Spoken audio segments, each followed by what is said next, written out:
Okay, let's unpack this. Today, we're taking a deep dive into some really ancient texts, specifically excerpts that seem to be from the Anguttara Nikaya, which is, a foundational collection of Buddhist scriptures. Right, a big one.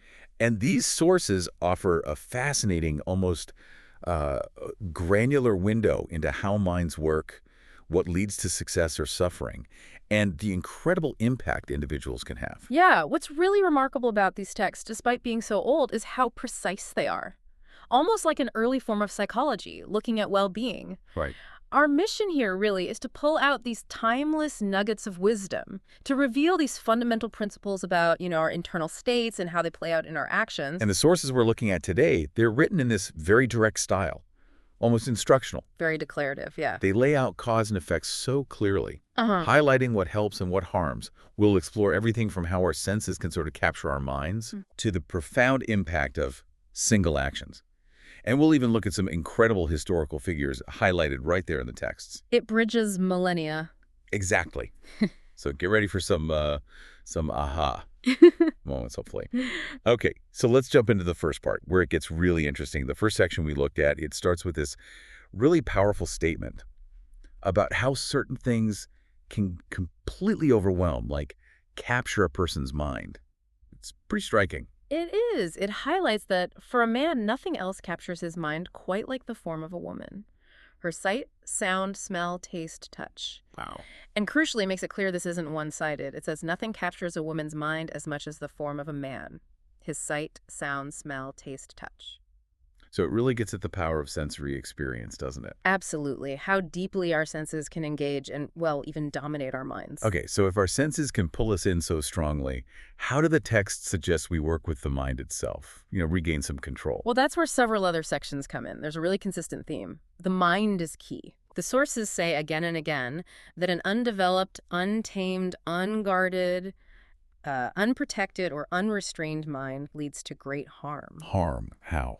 Well, they compare it to like a grain husk placed wrongly. It won't break your hand or foot, meaning a wrongly directed mind won't achieve higher understanding. It just can't. Okay. But conversely, a mind that is developed, tamed, guarded, protected, restrained, that leads to great benefit. That right direction is crucial for, breaking ignorance and finding liberation. And they use such great analogies. I love that one about the mind being inherently radiant. Bahasramidya bhikkhave siddha. Exactly. Radiant, but then it gets defiled by these incoming defilements, things that aren't core to it, but cloud it. Like mud in water. Precisely. That's another key analogy. A mind, like a muddy, turbulent pond where you can't see anything clearly, Right. versus a clear, undisturbed pond where you can see the shells, the pebbles, the fish, everything. It's such a fantastic visual for understanding your own internal state, isn't it? Whether it's all churned up or settled. It really is. And it shows that an agitated mind just can't grasp truth. But a clear mind can. It provides the right conditions. The sources also mention the mind is swiftly changing, which feels true, but also that a cultivated mind becomes soft and workable. Workable. Like clay. Sort of, or like the tip of a tree that's easily bent. It speaks to the mind's malleability, its potential. It can be trained. So the state of our mind isn't just how we feel moment to moment. These texts are saying it has huge consequences. It shapes everything. Fundamentally, it's like your basic operating system. And there's even that specific mention of cultivating a loving kindness mind, saying even doing it for a moment, like a snap of the fingers. Yeah, that's powerful. It means you're not meditating emptily, you're following the teacher's instructions, you're not just, consuming resources without purpose. Right. It implies immense value, even in a brief, focused moment of that positive state. It really makes you think, if just a moment is that potent, what could consistent practice achieve? Okay, so building on the mind's importance, several sections then highlight these single factors, things that lead either to great harm or great benefit, not just for us, but for society, for the true Dharma itself. Yes, and what's fascinating is the clear dichotomy they present. It's very black and white in a way. Like what? Well, for instance, heedlessness or negligence, just not paying attention, leads to great harm. But heedfulness, being mindful and careful, leads to great benefit. Simple but profound. And laziness brings harm, while energetic exertion brings benefit. Excessive desire leads to harm, while contentment leads to great benefit. It's a pattern. It's a really practical guide, isn't it? Discontentment versus satisfaction. unwise attention versus wise attention, lack of clear comprehension versus having it. Each pair points down a very different path. One towards decline, the other towards growth. And it's not just internal stuff, right? No, that's a key point. External factors are crucial too. Bad companionship, bad friends essentially, leads to great harm. Makes sense. But good companionship, Ekanipāta, leads to great benefit. The sources really stress that pursuing unwholesome things harms you, while pursuing wholesome things helps. Specifically, it stops bad qualities from arising and helps good ones develop and stick around. So connecting this back to the true Dharma, the teachings themselves, how do these qualities affect its survival? The texts are explicit. Heedlessness, laziness, excessive desire, discontent, unwise attention, lack of clear comprehension, bad company, pursuing the unwholesome. All these lead to the fading and disappearance of the true Dharma. Wow. But they're opposites. Heedfulness, energy, contentment, wise attention, good friends, pursuing the wholesome. These ensure its stability. They keep it alive and thriving. That puts a lot of emphasis on individual responsibility, but also on leadership, doesn't it? Especially for teachers. Absolutely. There are sections that really hammer this home. Those who teach if they misrepresent things, calling Dharma non-Dharma, or saying something isn't an offense when it is, they bring great harm to many people and actually cause the true Dharma to disappear. It's a serious responsibility. But the flip side holds too. Yes. Those who correctly identify Dharma as Dharma, Vinaya as Vinaya, offenses as offenses. They bring great benefit and happiness. They contribute directly to establishing and strengthening the true Dharma. Precision and truthfulness in teaching are paramount. So it's not just about personal practice, it's about the integrity of the whole system. Exactly. And tying it all together, there's this profound statement about growth. You might think losing relatives or wealth or fame is the worst thing. Yeah, feels like it sometimes. But the texts say the greatest decline is the loss of wisdom. And conversely, the greatest growth isn't wealth or status, it's the growth of wisdom. And the instruction is direct. Train yourself to grow in wisdom. That's the real goal. Now let's talk about impact, because beyond these individual qualities, the texts highlight the extraordinary influence a single person can have. There's this section on the Ekapugala, the one person. Right. This is quite remarkable. This one person is identified specifically as the Tathagata, the perfectly enlightened Buddha. Okay. And his appearance in the world is described as, well, unique. It's for the welfare and happiness of everyone, gods and humans included, born out of compassion. His appearance is called rare. Rare.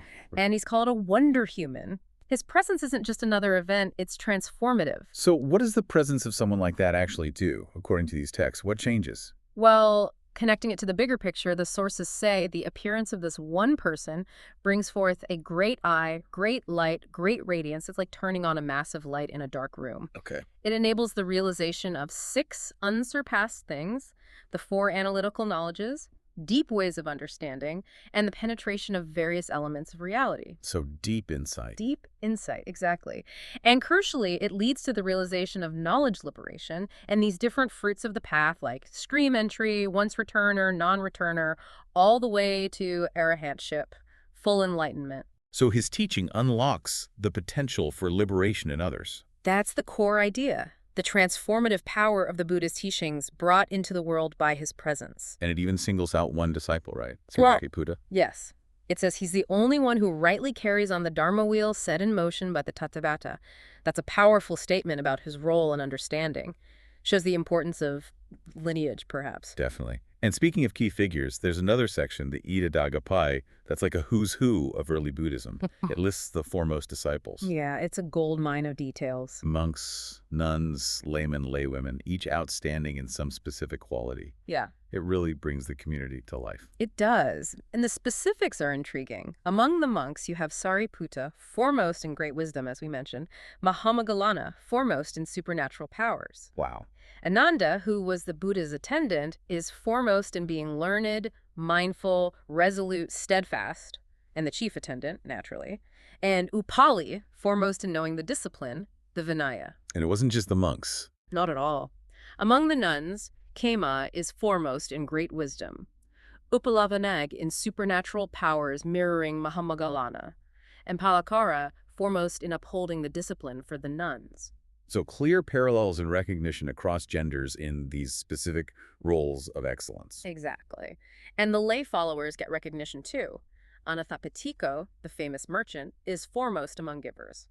Javako Kamarabako, the physician, is foremost in unshakable faith in persons. And the laywoman. Visakha Migaramata, another great benefactor, is foremost among givers.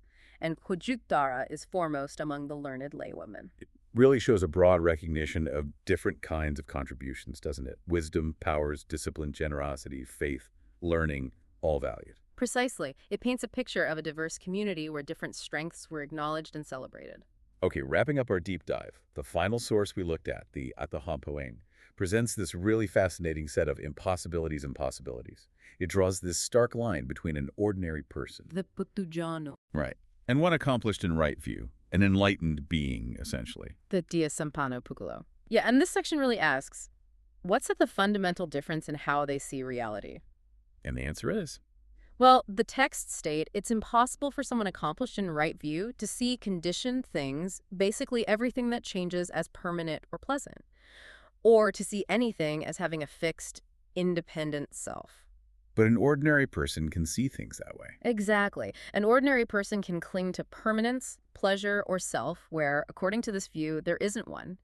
It highlights a core perceptual shift. And it gets very specific about actions too, right? Things that are impossible for an enlightened being. Yes, very specific. It's impossible for them to murder their mother, father, or an Arahat, or to maliciously wound a Buddha, or to cause a schism in the monastic community, or to seek another teacher outside this path.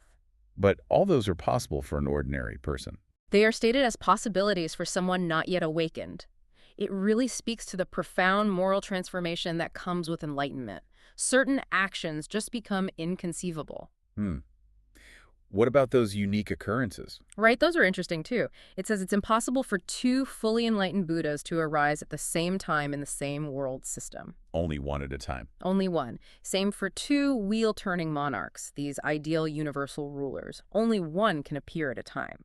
It suggests a kind of cosmic uniqueness to these roles. And then there are those statements about, well, about gender role. Yes. The text explicitly states it's impossible for a female to be a perfectly enlightened Buddha, a wheel-turning monarch, Saka, king of gods, Mara, the tempter figure, or Brahma, the creator god. But it is possible for a male. Correct. That's what the text says. So Yep. we just report that. It certainly raises questions for us today about, the cultural context of these ancient texts and how roles were perceived then. Yeah, it's important to note that context.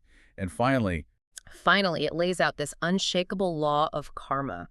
Absolutely certain, it says. okay, It's impossible for bad conduct, bad actions of body, speech, or mind to result in a pleasant, desirable outcome. Impossible. Not in reverse. Impossible for good conduct, good actions of body, speech, mind to result in an unpleasant, undesirable outcome.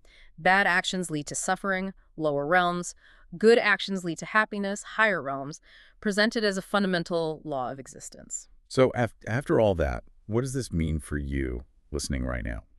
This deep dive gives us this, well, powerful framework for understanding not just maybe spiritual stuff, but the basic cause and effect in our lives. The huge emphasis on the line, the clear difference between what helps and what hurts, and the fact that our actions really matter. It all resonates today, doesn't it? It really does. And if we step back, the bigger picture shows that, yeah, your mind can be pulled around by your senses, but it also holds this immense potential. Yeah. For clarity, for liberation, your ability to use wise attention, to put in effort, to choose good company. These texts suggest that can literally shape your whole experience. And maybe the world around you, too. So it really prompts a question, doesn't it? How might understanding these impossibilities and possibilities about insight, about actions, how might that shift your approach to your own growth, your own ethics? That's definitely something to think about. And a final thought for you to maybe mull over. Think about that impact of the one person, the Buddha, and those foremost disciples, all those different qualities they embodied. What single quality emphasized in these ancient teachings do you think holds the most transformative power for an individual in your life today, right now?